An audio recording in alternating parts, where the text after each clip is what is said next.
was sitting there, and Christina read her scripture talking about direction and everything else. That's when I knew I was going to have to get up. I tell you what, man, I went through a lot of things in life, but when the Spirit's all over you and you can't get up or you can't express it for that moment, you feel like you want to bust, ain't it? But I got one word. It's been on my mind for about 3 weeks. It's recalculating. And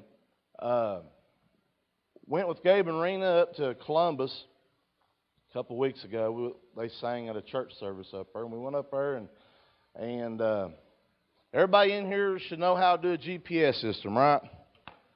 Everybody can run. Today's time, we've got it made. GPS has saved marriages, ain't it? It has stopped. Her and I used to go on a trip, and she'd be having that map, Lou, all stretched out, and I'd be driving through all this traffic, and I'd say, what exit? Exit 5. And I'd be watching them signs. Of course, I'm trying to watch traffic and everything, and she's right there's the exit. I said, why didn't you tell me? But thank the Lord for GPS. GPS has saved arguments, it's saved marriages, it's saved everything else, relationships, but GPS can get you in trouble every now and then. We was coming back across Columbus, and the church was across town from where we were at. So we got over, we found the church all right.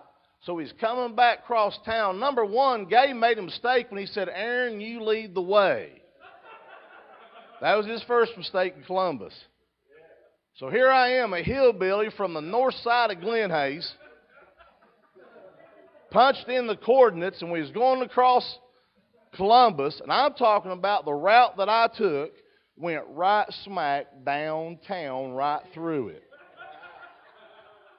It was a 4-lane highway, but it went right through downtown. Never have been there before. I've been to Columbus for 20 years, visit family, but I've never went downtown. Well, Aaron Walker went downtown.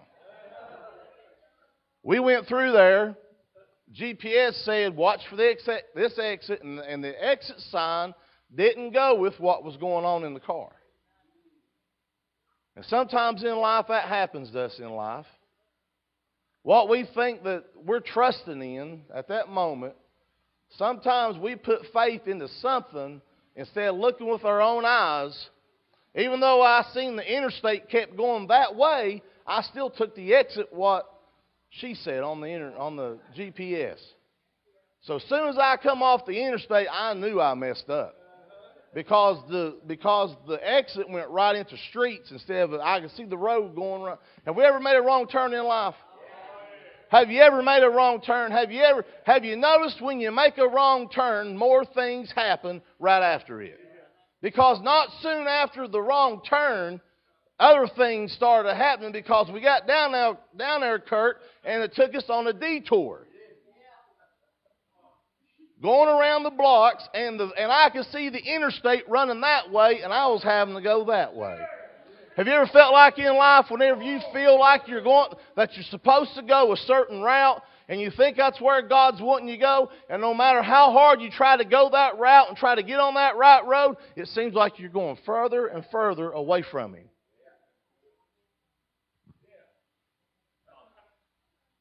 So what did I have to do? I had to trust her. Number one, when you've got the destination punched in, now listen to this. When the destination is punched in, it will get you there.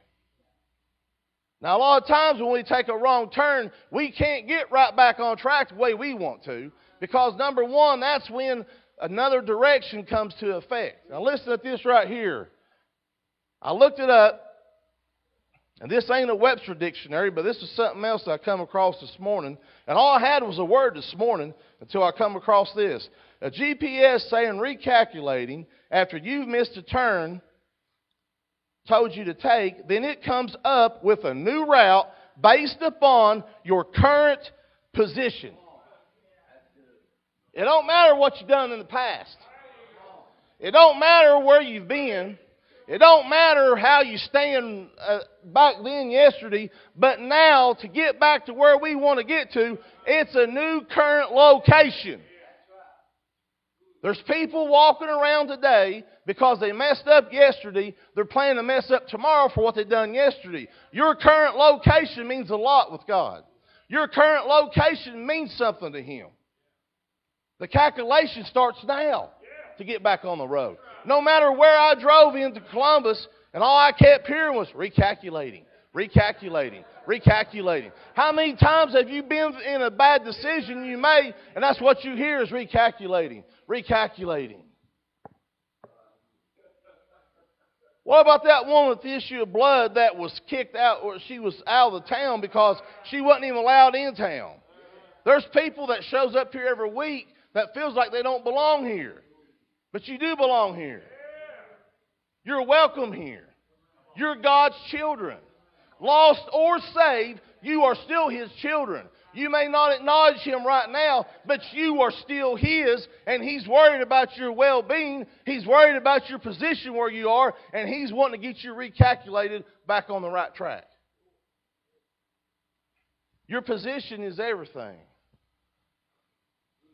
A GPS is a navigational system used by satellites signals to fix the location of the radio receiver on or above the Earth's surface. To calculate again, typically using different data.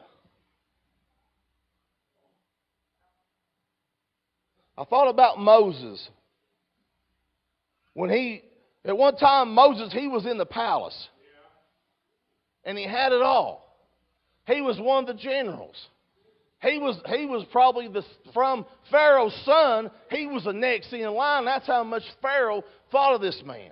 Now here's a man that had it all, Kurt. When they brought in the big things of fruit and laid it on the table, Moses got what he wanted and took it right then. But because of one mistake, one time getting off, now listen to me now, church. One time getting off the road, one wrong turn changed it all for that man, which he thought. So what did he do? He reached down and he grabbed the man because he seen something that he didn't agree with, and he slewed him and he buried him in the sand, and he had to leave. That's why I felt like in Columbus, like something happened and I had to flee. Let me tell you something. When it's about 10 o'clock or 10:30 at night and you're downtown Columbus and you're from Wayne County, West Virginia, you feel a little scared. I did.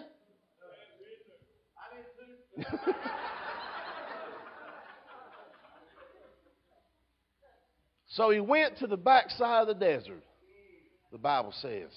Now, can you imagine going from the palace to the desert? Going from the palace to the... Let me tell you something. I've been there. Have you? I felt like I've been out of the palace and put in the desert at times. I felt like where I'm all alone. And I can imagine Moses standing there. And here he was watching his father-in-law's sheep. Watching his father-in-law's sheep, Kurt. Married the guy's Jethro's daughter. He was established well, but sometimes, Kathy, this ain't in the Bible, but I just think because I've been there in them places, and I know Moses probably stood there and wondering where he have come from. Recalculating. Recalculating. Recalculating. Are you recalculating tonight? Now, this is the thing right here.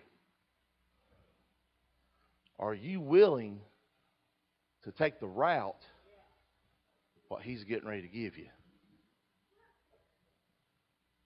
Because it's not the same route that you just come off of. Have you ever noticed that about that GPS? When you get off the road, it don't say make a U-turn. No. She'll take the next available best road. Sometimes that's the way God is. He's not going to tell you turn right. You can't turn right around, Joe, and go back to here because he said you keep your eyes fixed on the mark of the prize of the high calling. He says you're going to walk straight. He said straight is the gate and narrow is the way. If, sir, He tells you to go through that gate, we're going through that gate, ain't we? It's just like we might plan to go to Huntington, and if I go out Route 37, she's not going to tell me to turn around Crabtree Hill and go back down 52. She's going to take me to Wayne, going to take me to Lavalette, and take me right on Fifth Street Hill out there. That's where she's going to take me. But you know what? When we take the alternate route with him, that's time whenever building starts to happen. Somebody was talking about the rock the other day. Put up, is she back there? It's Matthew 7 and... What is that where it talks about the rock foundation, Ralph? Ralph's out of it. Dang gone, the dictionary's out of it.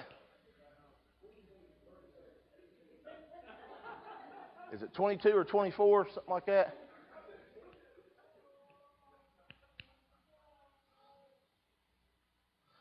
Proverbs 29:18 says, I'll do this while she's looking. Where there is no vision, the people will perish, but he who keeps the law, happy is he. We have to have a vision. We have to have a goal.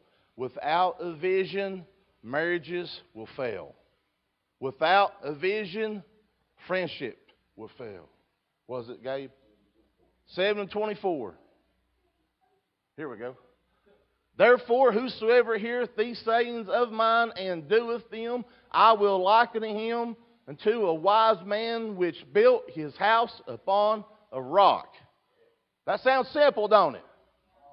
How many times have we read that? How many times have Aaron Walker read that? And I go, yeah, build a house upon a rock. Yeah, that's a wise man. And I skip right to and I go to the sand, and I'm like, well, the rock and the sand, and the rock is strong and all that. But you know what? I was missing it for years. I've read this my whole life, and I have missed it until just the other day. Let me tell you something. Man which what? Built his house upon a rock. What does built mean? Work. Long standing. It ain't just, I'm going over here. I'm happy. I'm tickled to death. I'm on the rock. No, it's a long time of a relationship with him. Building upon the rock is the starting point. First thing we do is lay block upon the rock, ain't it, Kurt? Then we start putting the floor down. Then we start putting the walls down. Does it happen instant? No, it don't happen instant. The journey is long and long-lasting. But it's an endurance. It's a race that we've got to run with patience. And we got to let Him set the pace. Whenever we're in that GPS, what is it? We got to obey the laws. It says 55, you run 55. It says 75, you run 75. But we are built upon the rock. If anybody's built anything, it don't happen overnight, Brother Gabe. It takes hard work. It takes planning. It takes measuring things out just a little bit. Like we talked about that mold. It takes material, people, to build. Substance that takes you got to have. A lot of times we look at His Word and we miss the key point. The foolish, we want the saying, church. Even though when we're Christians, we want the saying because it's fast and it's easy. And we think, give it to me, God. Give, give, give, give. That's what we want to do. Give, give. But He says you built upon me. My plans, not your plans. You built to my specifications. Sometimes when people buys a home and they have to buy in a subdivision, what is it? There's provisions that you got to go by. You got to have a certain square foot. You can't have no outbuildings. You've got to have sidewalks and concrete paved driveways. There's specifications. He's no different. When He says build upon the rock, a wise man builds. A foolish man pitches a tent and thinks he's going to stand through the winds. And I'm going to survive the storms. You will not survive on the sand because the substance that you're living in will not stand.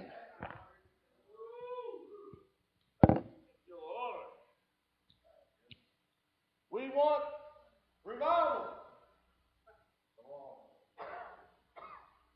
What are we building on to have revival? What are we doing about revival? Are we building how much time I got? Are we building upon the house right now for the revival? Hey, woo! Are you remodeling for addition? Are you ready to put up an extra bedroom, baby? Are you ready to build a motel for Him? It's going to take work. Aggravating me to death. It's going to take work. It's going to take people to know how to put roofs on. It's going to take people to know how to install a window, brother. And how are we going to know this? He is the director of the project.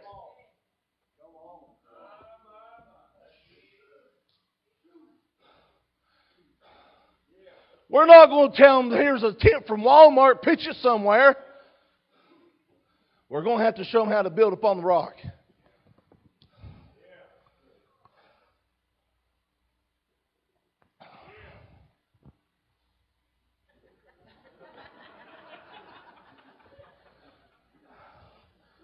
Rent your heart out. I wasn't here today, but after I heard that right there from that man, talked to him for a few minutes, I went home. Renting your heart out takes work. We're going to have to get ourselves out of the way for the renting. We're going to have to remove ourselves out of the equation. We are going to have to be curious about what we're going to rent about. I thought about Nicodemus. I was sitting right there, and there was a song or something said rent or something like that, and it started messing with me a little bit. And I started thinking about Nicodemus. Here's a man who was just curious about this man called Christ. He was just curious about it. And he went, he said, I want to meet him. Do you want to meet him? You can meet him right now. Do you want to meet him? We got to be curious about what we want. If we want to have a certain spiritual gift, we got to be curious about it. If we want to obtain something from Him, we got to be curious about it. We got to be willing to set aside on our beliefs and you know what? When Nicodemus went, he took a big risk. Here's a man that was part of the council or the leaders that was over, and he went on his own accord. That's why he went by night. He was hiding. He laid it all away because just curious. I want to hear what he's got to say. And when Christ started laying it out, Christ started laying His blocks for him right there. Now think about it. He went on. I believe, Gabe, when he went to ask for the body of Christ, I believe he was a saved man. Now think about it. When he went, it wasn't about Nicodemus no more. It was about the man that just died. And he laid it all aside and he rent himself. Because it wasn't about Nicodemus anymore. He went in front of the very ones that he worked for. Went for the very ones that knew him. Now can you imagine whenever Joseph started coming up? And I don't know where Nicodemus was. And here's these guys, talking about the body of Christ. And all of a sudden they look over, and here's one of their own, brother, stepping out with Joseph. Imagine that. That's almost like if one of your members of the football team that's on your offensive line says, I'm going to step over here and play defense for them. What? A shock and awe thing happened right there. But this is what I'm trying to get to you. He wasn't worried about what they was even going to do to him. Because he was ready to rent himself.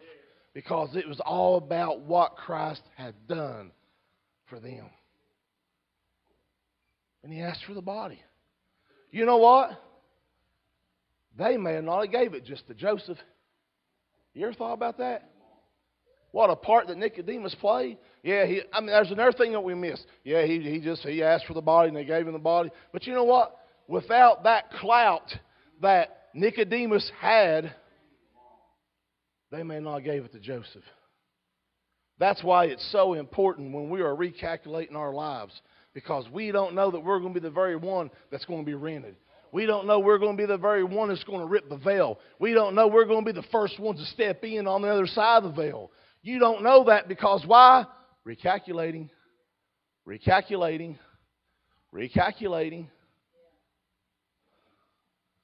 You know what also that thing tells you at GPS? It tells you when you're going to arrive. Think about that. It has a destination point, and it also has a time over here saying if you stay on this route, this is going to be your destination at this time. Now, I can't tell you time what we have in this life, but I can tell you your destination. Man. I don't know if I'm doing any good or not, but that's what He's gave me. A couple more verses and I'll quit. Let me get my phone. Because when I wrote that down, that was from, I've got a close person to me in Virginia sent me some Bible verses, and I wanted to share them.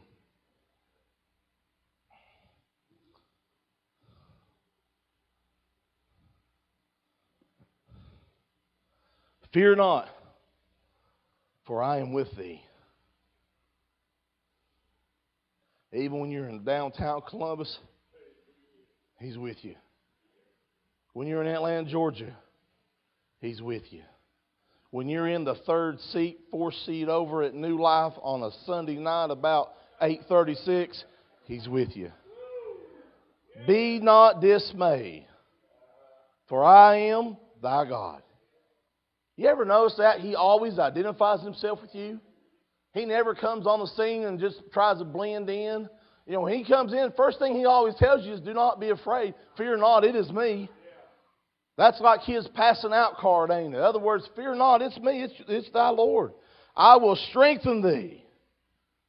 Yea, I will help thee. Whatever you're going through tonight, He'll help you. Whatever's broken in your life, He'll put it back together.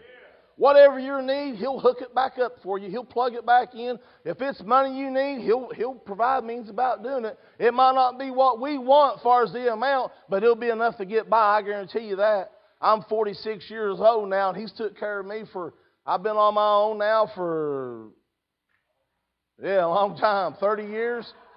29, 30 years, and He's never left me, nor He's never forsaken me. I've always had a meal. I've always had a roof over my head. He's always took care of me, Kurt. The other night, I'll share this with you real quick before I sit down. I was trying to bargain with Him, Brandon. Trying to bargain with Him about being here. I was trying to get something done at the house, Philip, and I was trying to catch up because of the week I was going to have. And I was like, Lord, if you just let me do this right here and I'll get down there. You know what He told me, Philip? He said, son, have I ever gave up on you? Have I always been here for you? Have I ever let you down? And it didn't take me long to put that weed eater up and get down here, Kathy. You're right, Lord. That's the way He is with the ones He loves, ain't it? I will help thee, yea, I will uphold thee with thy right hand of my righteousness. His right hand. His own hand. He cares for you. The same hand that made that sand, boy, it loves you. It's for you. He's for you. And I'm going to close right here. It's getting late. Proverbs 3 and 5 and 6. Trust in the Lord with all thy heart. You got to trust that GPS, which you know what that is? God's personal servant. Think of that one. I'm going to get a T-shirt made of that. I'm 10% go to New Life. I'll give you 20% if it goes. Trust the Lord with all thy heart and lean not unto thy own understanding. Even though when I went downtown Columbus, my first thought was to make a left and don't follow her because I could see the road. No, I had to trust that GPS. Because why? She led me this far. I've got to go through it. Just like with Him. In all thy ways, acknowledge Him. Acknowledge Him. Whenever somebody gives you credit, give it to Him. Whenever somebody says, good job, well, it's Him. We love what you're doing with the kids. Well, it's Him. It's not me. I'd rather be home watching Netflix right now, but it's Him put me here. Ain't that what it is? That's what it is, ain't it? Will we do half what we do if it's just for us? I'll be honest, I wouldn't. But by the zeal He puts in me to tell me to be somewhere, I do it for Him. I do it for Him. It's all about His glory. In all thy ways acknowledge Him, and He shall do what? Just like what she said. He shall what? Direct thy paths.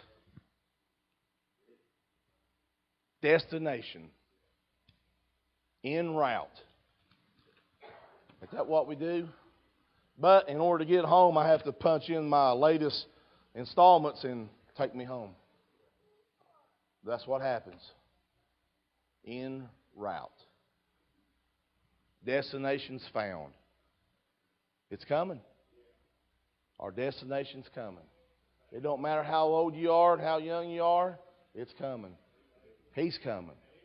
He's coming. If you're in a recalculating state, don't worry. Don't get all crazy and disturbed, because you know what? He's teaching you something during that time. He's teaching you something. There have been times whenever I've been out there and I've been recalculating, and I almost get tired of hearing that word, recalculating. But you know what? I always get back to where I need to be. I always get back. His timing is perfect timing, ain't it? Amen. God bless you.